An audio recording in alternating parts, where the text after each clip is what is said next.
Hey YouTube, how you doing? I'm going to be making a quick deck profile for a friend of mine who really wanted to play Noble Knights. Now this is a pretty basic build.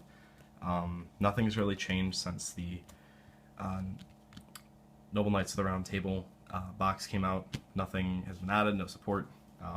So like I said, it's very basic. Um, so let's just get right to it.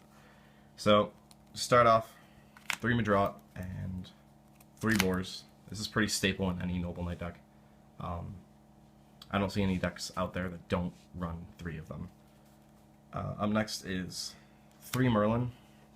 Now a lot of people don't like Merlin that much, but I do, especially when I found out that his effect is a quick effect, so you can just activate it during your opponent's turn and during your own battle phase.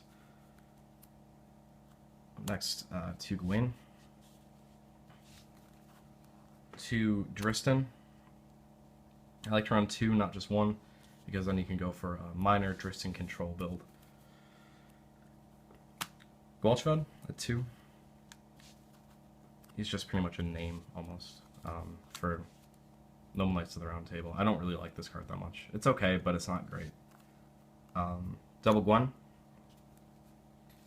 And then for the one-offs, there's Black Lancelin, Exar, the Vanilla King, Artorigus, and then there's Bedware, and Lady of the Lake. And that's it for the monsters. I don't know the count.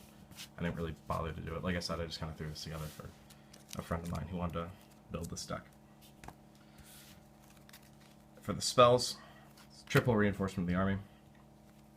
And then for the noble arms, there's double Caliburn, double Gallatin, double Excalibur, double Destiny, and 1, I have no clue how to say that name. I'm just going to say Arfred Durder, Arfred Duder, something like that. I don't really care.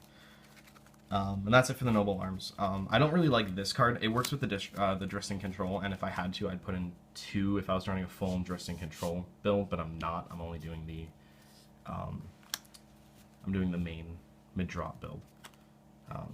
So that's only at 1. The rest are just in there for names, really. That's the only reason I played them at 2. I wouldn't play them at 3 because you can only control 1 at a time. So it's kind of cloggy if you have more than that. Up next, 2 Last Chapter of the Noble Knights. This actually counts as a Noble Knight's name for Noble Knights of the Round Table, so it's really good.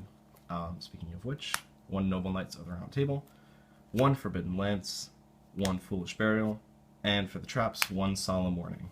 This deck doesn't really need traps just because it starts out explosive and ends with you almost winning the duel unless they have some kind of counter to that.